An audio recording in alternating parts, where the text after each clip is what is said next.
What's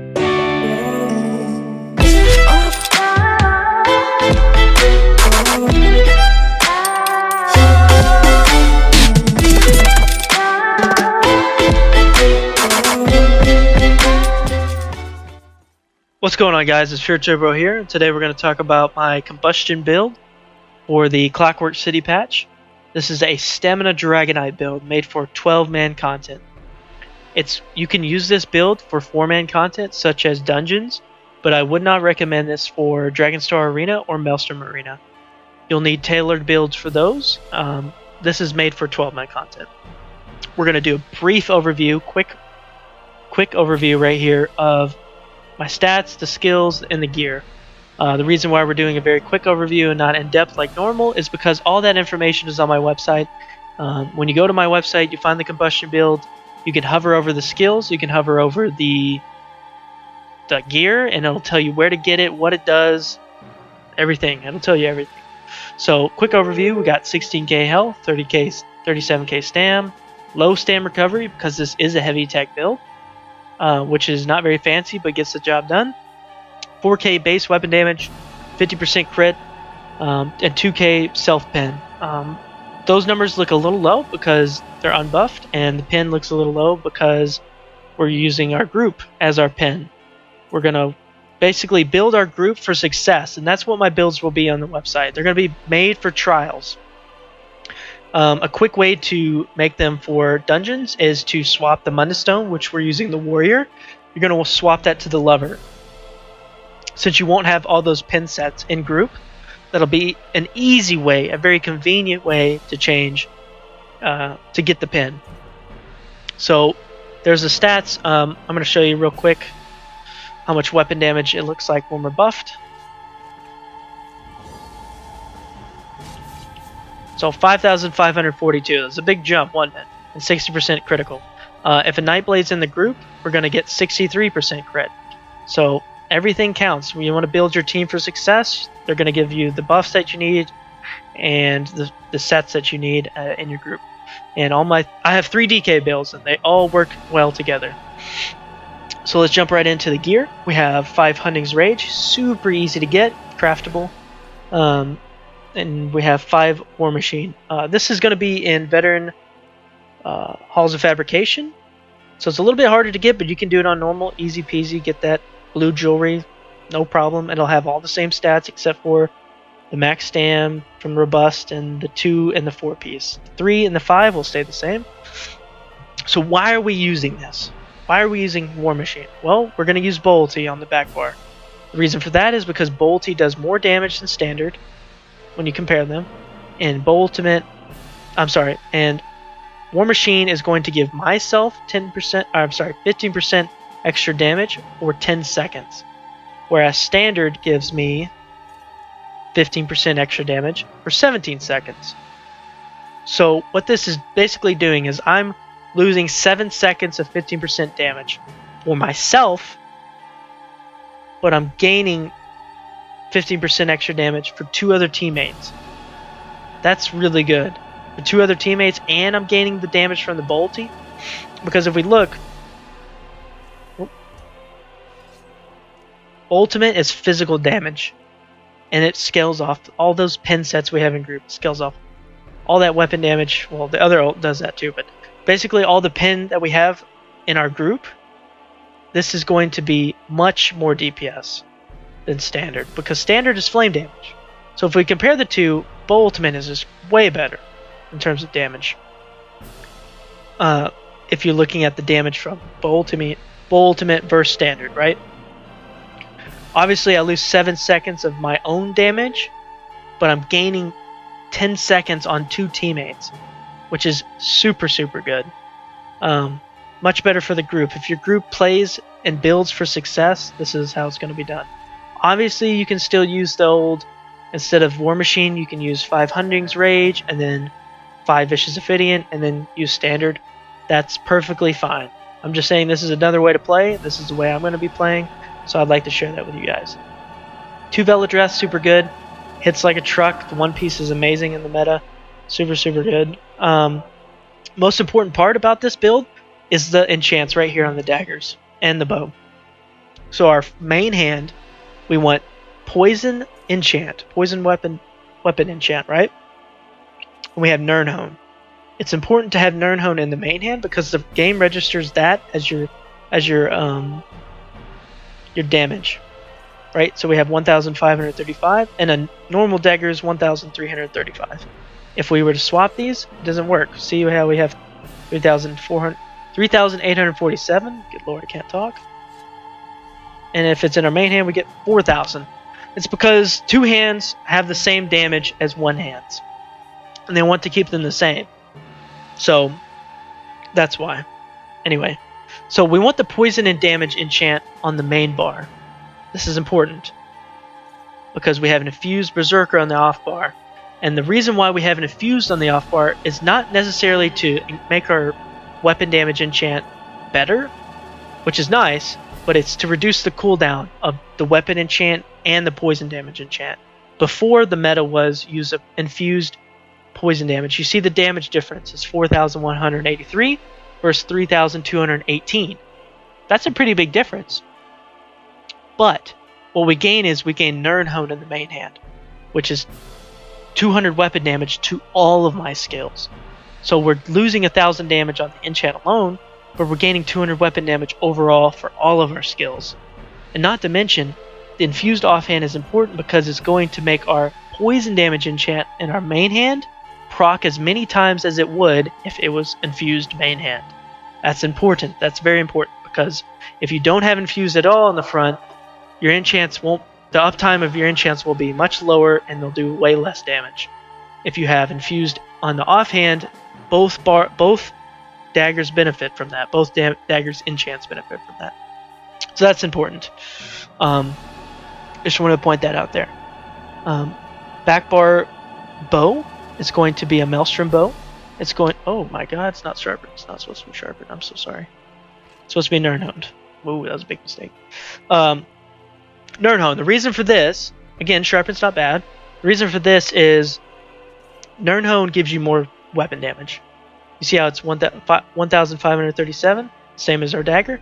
The reason for this is because single target dots like poison injection take the weapon damage that you have when you shoot, or when you shoot the injection, right? So Nirnhone's going to give me more base weapon damage, so it's going to affect my poison injection. Well, my other skills like Endless Hail and Caltrops, they just update for whichever bar you're on. So when I swap to my daggers, my Caltrops and my Endless Hail are going to be stronger, but my poison injection will stay whatever weapon damage I have at the time when I cast it.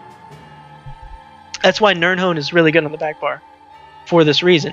Now, if you didn't have the pin sets in group, like Sundered Flame, Night Mother's Gaze, Alkosh, stuff like that, then you might want to use a sharpened one because it's the same way. It works the same. And I'll explain that here.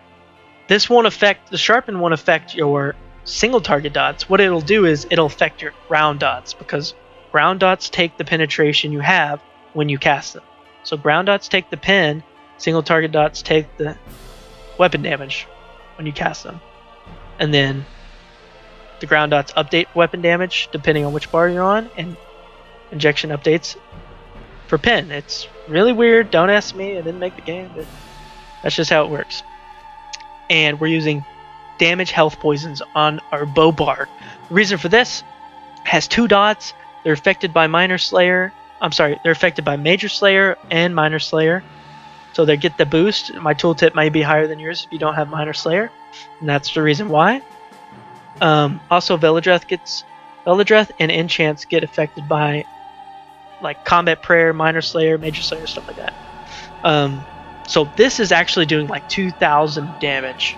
I'm sorry, 2,000 DPS, and the like a disease enchant on the back bar was only doing like 700.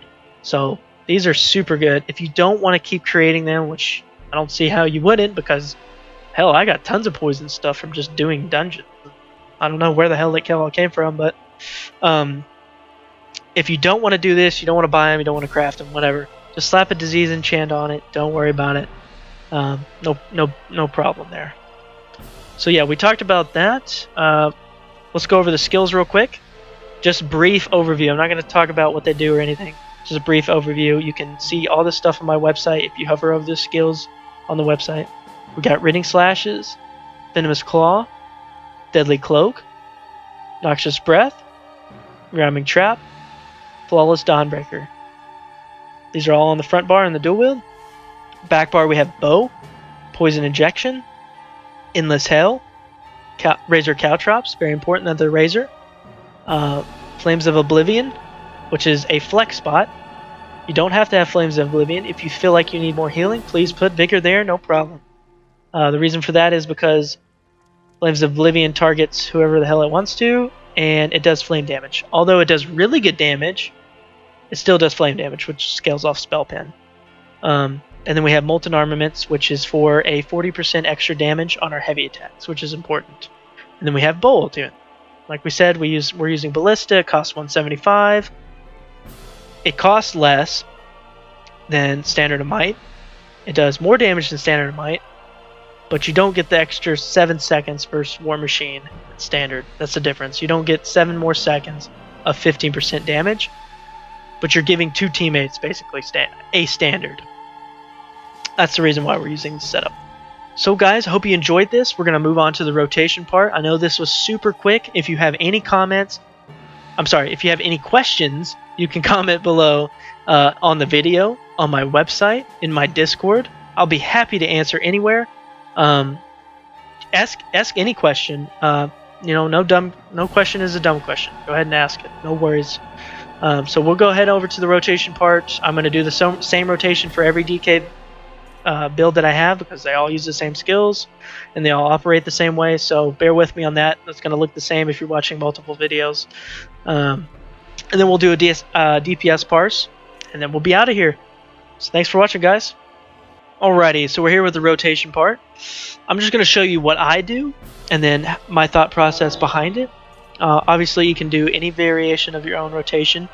A little food for thought is DPS parsing on a dummy is nice to learn like how the build works or how a rotation might come together. And but practical use, you'll want to do the boss fights and understand how to use your skills effectively in each different boss fight. So while DPS parsing is nice, it's very static and you don't really have to do anything. You don't have to block, you don't have to CC break, you don't have to worry about your health or stam. And you can have basically a fixed rotation from start to finish to maximize DPS. That won't always be the case in real boss fights. So what we're going to do here is I'm going to show you how I use my skills. So I personally know that Venomous Claw is my best dot on my front bar, and my best DPS is Endless Hell and then Caltrops. So I'm going to prioritize those the most. I know that Deadly Cloak is going to help me stay alive, and Trap is going to give me a nice crit hit damage bonus. So with those things in mind, I can take these dot trackers and use them to update my rotation live. So say I rezzed a teammate, right? And I'm coming back. I can look at the target and understand that I don't have anything on them. So what's my best abilities? It's Trap, and then Hail, and Caltrops. Once I got those out, then I'll just finish my back bar, and then come to my front bar and do Claw. Since I know Claw is my best ability on my front bar, then Breath, in case I have more Tonga in the group, then Rending Slashes, right? So if anything interrupts a static rotation, then you have to know these things if you want to get the most out of your class and out of your abilities. So my rotation, if I'm coming into a boss fight, if it's already there, then I'm going to buff up with skills that don't need a target. So Deadly Cloak, Flames of Oblivion, and Molten Armaments. I'm going to do all these first. I'm going to do it really slow here for you. I'm going to put Trap down, swap, Endless Hail, Light Attack Injection, Light Attack Caltrops, Light Attack Flames of Oblivion. I already did it, so you don't need to do that. I don't know why I did that. Then I'm just going to Heavy Attack and then do my front bar dots, right?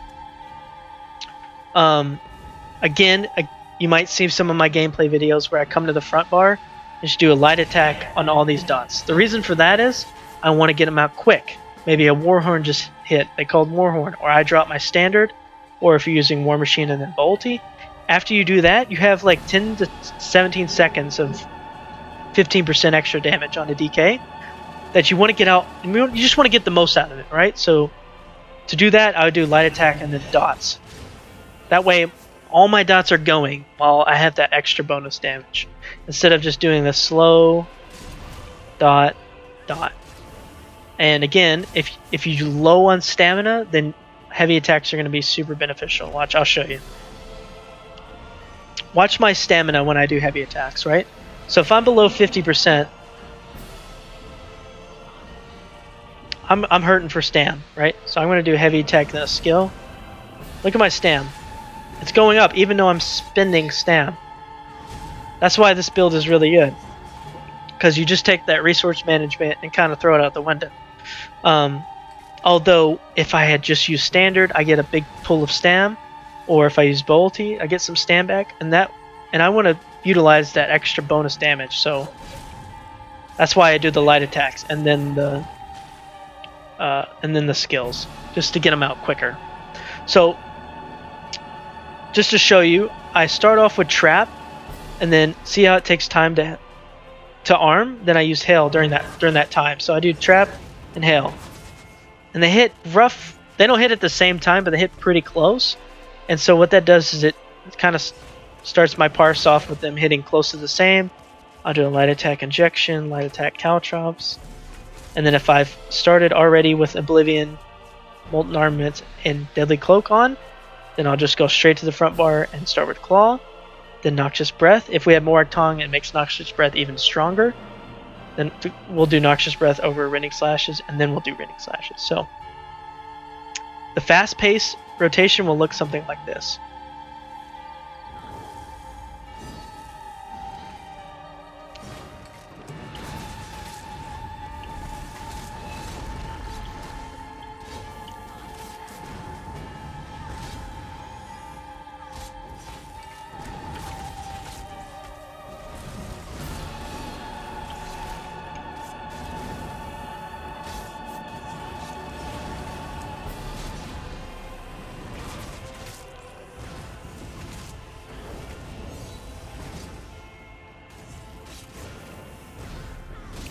Just like that. So basically you're keeping up your back bar dots.